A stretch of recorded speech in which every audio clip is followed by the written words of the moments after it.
गंगा दशहरा है। क्या है आज? गंगा दशहरा। गंगा दशहरे का मतलब जानते हो आप लोग? केवल गंगा जी का नाम ले लेने से, एक लोटा जल शंकर भगवान को आज समर्पित कर देने से, या गंगा जल का एक जरा सा छींटा शरीर पर पड़ जाने से 10 पापों से मुक्ति मिल जाती है। दशहरा का मतलब है 10 पाप से मुक्त हो।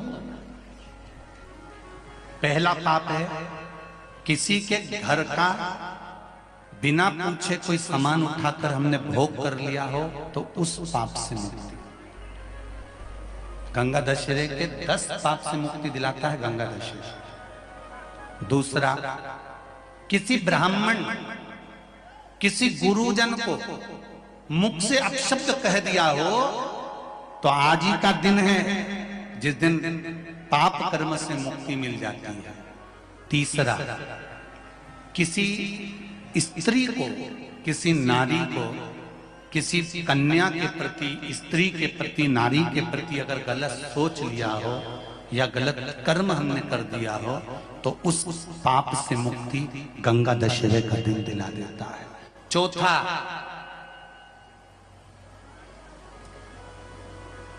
रजो धर्म धारण करने वाली नारी, रजस्वला स्त्री के हाथ का बना हुआ अगर हमने भोजन ग्रहण कर लिया है, तो आज गंगा दशहरे का दिन ही ऐसा रहता है जिस दिन उस पाप से हमें मुक्ति मिलती है। पांचवा, किसी के यहां सूतक, सूतक जानते हो सभी लोग, या सावड़। सूतक का मतलब होता है किसी के यहाँ कोई मर गया और उसके यहाँ का तुमने भोजन या पानी ग्रहण कर लिया। सावड़ का मतलब होता है किसी के यहाँ बच्चा हुआ, तुम्हें मालूम नहीं था, उसके घर का 8 दिन का 10 दिन का तुमने भोजन या पानी ग्रहण कर लिया। सूतक या सावड़ का भोजन या अन्न पानी ग्रहण कर ले, तो 5वें नंबर का गंगा दशहरे का वर्णन करता है कि 5वां पाप, इस पाप से भी लोगों को मुक्ति मिल जाती है।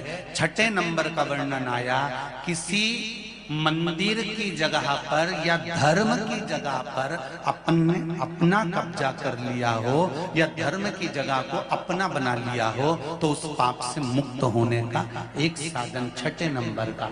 7वें नंबर का, झाड़ू लगाते समय, बुआरी लगाते समय छोटे छोटे जीव झाड़ू के नीचे मर जाते हैं, तो उसके पाप से मुक्ति गंगा दशहरे का दिन दिला देता है। 8वें नंबर का, 8वें नंबर, जिस समय हम भोजन ग्रहण कर रहे हों और हमारे दरवाजे पर कोई व्यक्ति आकर बैठा हुआ है और हमने उसको भोजन का नहीं पूछा या उसका मुख झूठा ना कराया, तो उस दोष से वंचित हो जाए, उस दोष को समाप्त कर दे, वो गंगा दशहरे का दिन। 9वें नंबर का, बेटी की शादी करी और बेटी की शादी करने पर बहुत सारा कन्यादान आया। उस कन्यादान में साड़ियां ज्यादा आ गई, सामान ज्यादा आ गया, मिक्सर 2 सेट आ गए, डिनर के 2 सेट आ गए, और मायके वालों ने 1 सेट अपने घर में रख लिया, और उस मिक्सर में खूब सामान पीस के खाया, खूब निपटाया। बेटी के कन्यादान का सामान घर में रखकर उसका भोग करने पर जो पाप लगता है, 9वें नंबर का कहता है गंगा दशहरे का दिन उस पाप को धो देता है।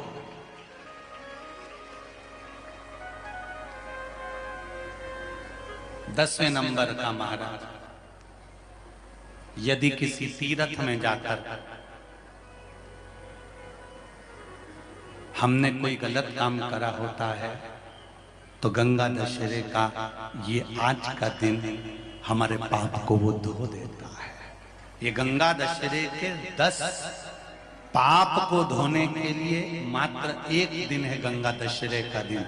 आज के दिन जो शिव जी को जल चढ़ाता है, शंकर भगवान कहते हैं भले उसने उसमें गंगा जल डाला नहीं डाला, पर मेरे ऊपर जब जल चढ़ाता है, शिव जी कह देते हैं आज के चढ़े हुए जल को मैं गंगा जल बना देता हूं। आज गंगा दशहरे का दिन, खूब भजन करो, दान करो, पुण्य करो, सत्कर्म करो, नाम जाप करो, नाम स्मरण करो।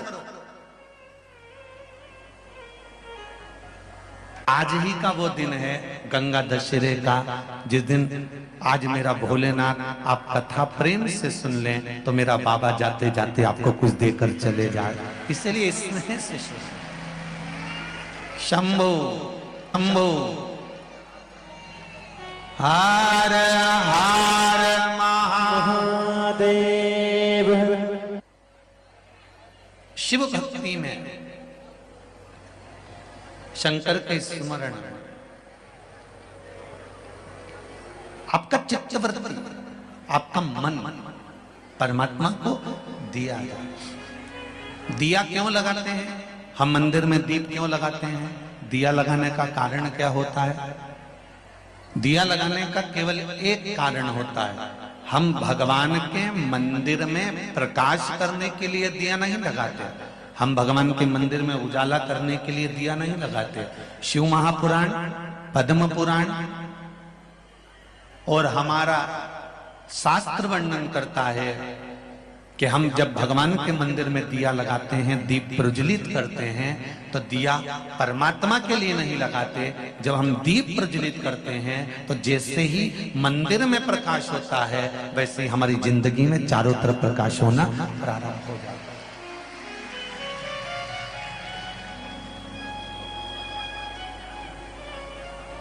दीप का मतलब क्या होता है?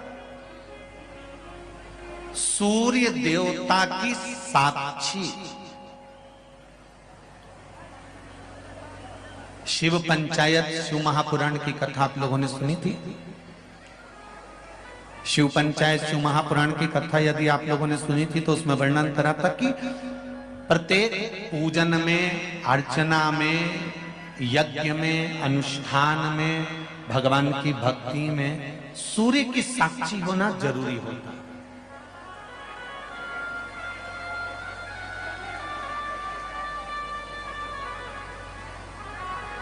प्रत्येक ब्राह्मण देवता, कर्मकांड करने वाले जब ब्राह्मण देव पूजन कराते हैं तो सबसे पहले सूर्य की साक्षी कराकर दीप को प्रज्वलित करते हैं कि ये सूर्य की साक्षी देते हैं।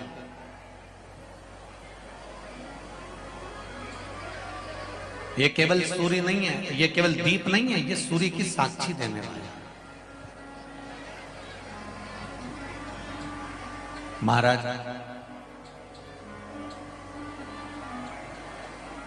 संकल्प करते समय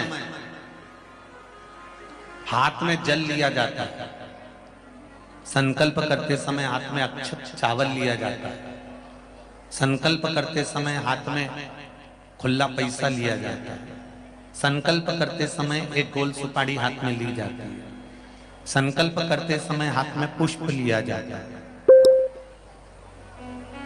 इन सभी चीजों का प्रमाण क्या है?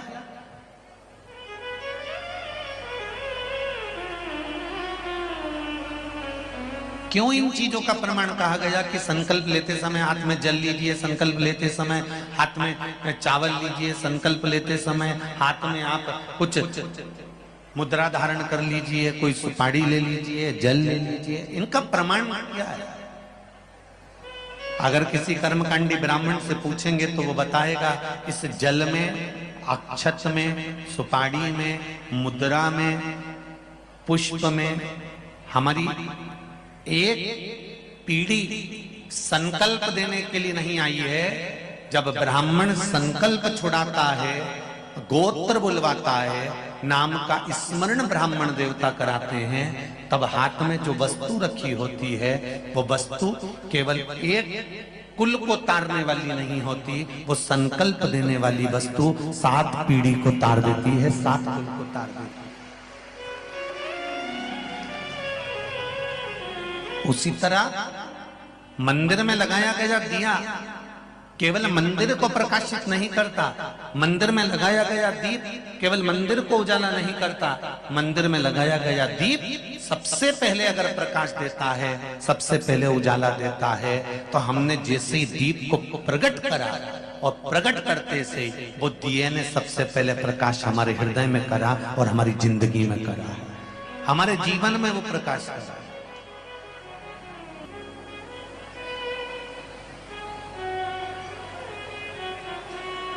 महाराज, कुछ तिथियां होती हैं जिन तिथियों में अगर आप रोज गंगा का जल शंकर को नहीं चढ़ा सकते तो शिव महापुराण कथा कहती है, स्कंद पुराण कहती है, विष्णु पुराण कहती है, गर्ग संहिता कहती है, गीता पुरुष गोरखपुर का कल्याण का गंगा अंक कहता है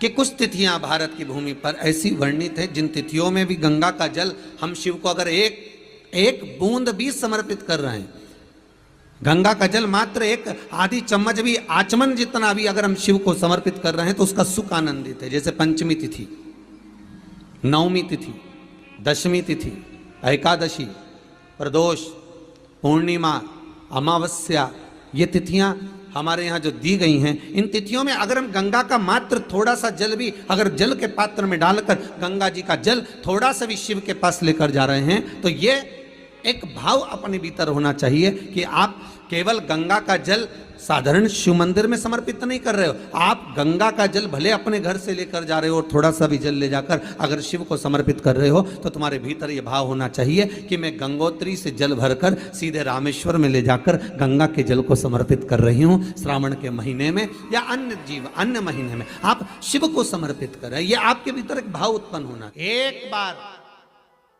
गंगा में अगर डुबकी लगा ली है हृदय से, मन से, एक बार अगर गंगा में डुबकी लगा ली है मन से, हृदय से, चित्त से, तो कहते हैं जब तक व्यक्ति के प्राण छूटते हैं तब तक वो गंगा का जल उसके शरीर से लगा ही रहता है, वो अंतिम बिंदु तक लगा रहता है। मरने के बाद घर के लोग लोटा में भर के ले जाएं खास खास अस्थियों को, कोई पूरी तो अस्थि ले ही नहीं जा सकती, इतनी सारी कौन ले जाए, तो वो अम्मा के दांत, उंगली, एक आध खोपड़िया, ऐसी 4, 6, 8 अस्थियां ढूंढ के झोली में भर के फिर लेके जाए गंगा। उससे अच्छा है पूरी अस्थि ले जाओ, पूरी ये शरीर संपूर्ण जीते जी गंगा का स्नान हो जाए। बहुत ध्यान देना आप लोग, किसी भी नदी में स्नान करने जाओ, तीज त्योहार पर, अमावस्या, पूर्णिमा आदि जो भी उत्सव मनाने के लिए आप किसी नदी के घाट पर जाते हो, किसी तालाब के घाट पर जाते हो, किसी कुंड के, किसी सरोवर के घाट पर जाते हो, और यदि आप स्नान कर रहे हो किसी पवित्र नदी में तो वहां की बालू रेत उठाकर शंकर भगवान के शिवलिंग बनाकर जो पूजन करता है, मात्र 5 बार उसी नदी का जल शंकर को समर्पित कर कर, भले दिया नहीं है, अगरबत्ती नहीं है, जल चढ़ाकर जो शिवलिंग को विसर्जन कर देता है, उसके पूर्वजों को पिंड की भी जरूरत नहीं पड़ती, वो तर जाता। उसके पूर्वजों को पिंड भाग की भी जरूरत नहीं पड़ती, उसकी तृप्ति स्वतः ही हो जाती है।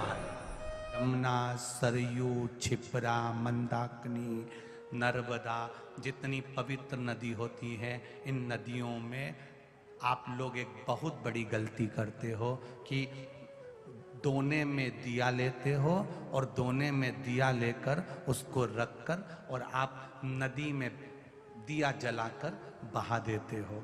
शिव महापुराण की कथा इसकी महत्वता नहीं कहती। शिव पुराण कहती है गंगा माँ है, नर्मदा माँ है, क्षिप्रा माँ है, सरयू माँ है। तुम्हारी सास कहीं बैठी हो, एक काम करना, जैसे तुम गंगा जी में दिया रख देती हो पानी में, सरयू जी में दिया रख देती हो पानी में, उसी तरह सास के सिर पे दिया जला के धर दो। बोलो, धर सकते हो? जब धीरे धीरे दिए में आग लगेगी, दिया जलते जलते दोने में आग लगेगी, दोना जलेगा और तुम्हारी सास का फिर सिर जलना प्रारंभ होगा। अच्छा लगेगा? नहीं। गंगा में दिया छोड़ा, दिया जलते जलते हवा में दोना जला, दोना जला तो वो गंगा का जल में चोट पहुंची। गंगा कहती है तो पुण्य कमाने आई थी और मुझे आग लगा के जा रही है।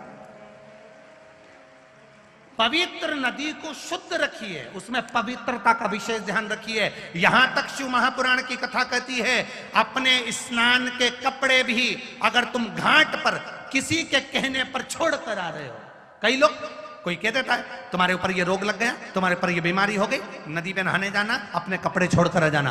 पहले तो वो महाराज ढूंढो जिसने कहा कि पवित्र नदी पर अपने कपड़े छोड़कर आओ। नदी को हमेशा, पवित्र नदी को पवित्र रहने दो।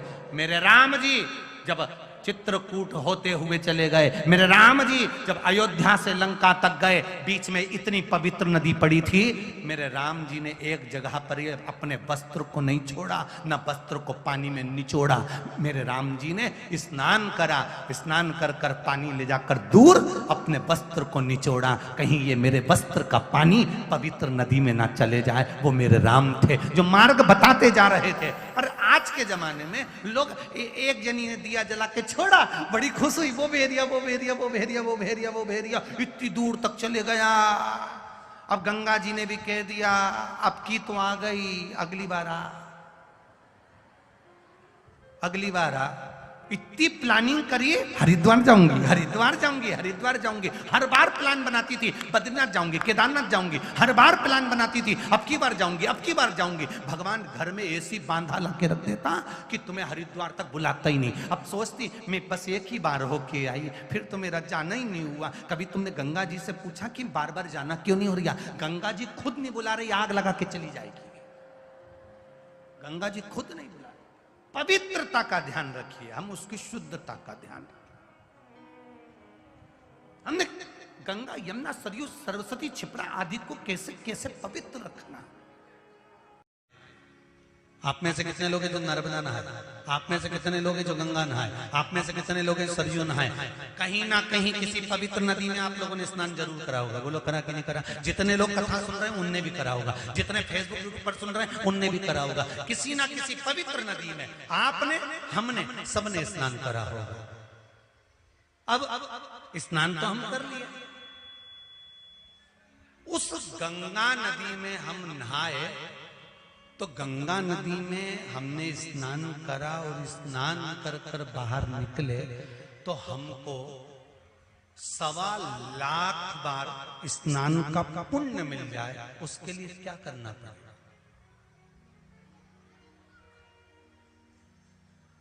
एक डुबकी लगाए हो हमारा और कह रहे हो कि 1.25 लाख डुबकी का फल चाहिए, तो क्या करोगे?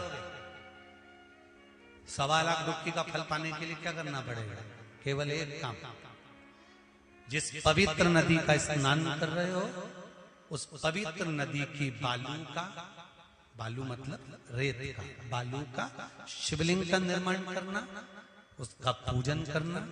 पूजन कर कर जो बत्ती जोड़कर 108 बत्ती बनाई है, पूजन कर कर एक दिए में वो बत्ती, उस जो बालू का शिवलिंग बनाया है, पार्थिव शिवलिंग का निर्माण करा है, जो तुमने किसी गंगा, सरयू, नर्मदा, क्षिप्रा, मंदाकिनी, नर्मदा आदि पवित्र नदियों के तट पर स्नान करते समय तुमने जो शिवलिंग बनाकर पूजन करा है, उसके सामने वो बाती को जला देना, उसी से आरती उतार लेना, वो बाती वहां लगाकर छोड़ देना और छोड़ने के बाद उस शिवलिंग का फिर विसर्जन कर देना। विसर्जन कर कर उसी जल को अपने ऊपर छींट लेना। 1.25 लाख डुबकी का फल एक ही क्षण में प्राप्त होता है। इसको लक्षेश्वर महादेव कहते हैं।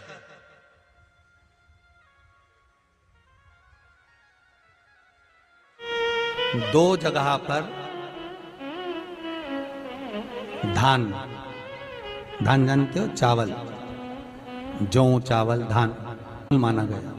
ध्यान दीजिएगा, एक किसी नदी के तट पर, पवित्र नदी जो भी हो, गंगा, यमुना, सरयू, सरस्वती, इस नदी के घाट पर थोड़ा सा भी चावल का 8 दाना भी, 10 दाना भी, एक चुटकी चावल भी अगर हम पटक देते हैं, दान दे देते हैं, घाट पर रख देते हैं, तो कहते हैं वो दान कभी क्षीण नहीं होता, कभी समाप्त नहीं होता। एक घाट का दान, दूसरा तीर्थ का दान। तीर्थ से मतलब है किसी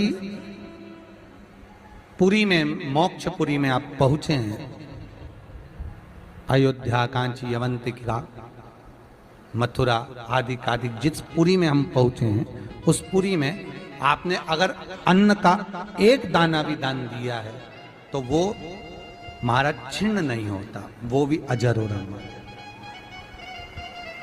उसकी भी अमर, उससे नष्टता नहीं होती। ये उसी तरह से है जैसे किसी के शरीर में चर्म रोग हो गया हो, मान लो किसी का शरीर कहीं से काला पड़ गया, कहीं चट्टे बढ़ गए या सफेद पड़ गई चमड़ी और चर्म रोग हो गया, तो उसके लिए जैसे पीपल के पत्ते पर शहद लगाकर, उसमें चंदन लगाकर, पत्तों को जोड़कर शंकर के शिवलिंग पर लेपन करने के बाद उसी पत्ते को शरीर पर मल लिया जाता है और आधे घंटे बाद स्नान कर लिया जाता है, तो चर्म रोग समाप्त होने लगता है और चर्म रोग की समाप्ति हो जाती है। भले चमड़ी कितनी भी सफेद हो रही हो, वो चमड़ी अपने रंग में आना चालू हो जाती है। तो जैसे चर्म रोग के लिए सुख का भान है, उसी तरह शिव उपासना के लिए दान का बड़ा महत्व है कि हमें दो जगह कर किया गया दान। एक कहां, जम के बोलो, किसी पवित्र नदी के घाट पर, घाट पर रखना है, भले 2 दाने 4 दाने रखो, 6 दाने रखो, पर अन्न का दाना। और दूसरा कहां, मोक्षपुरियों में,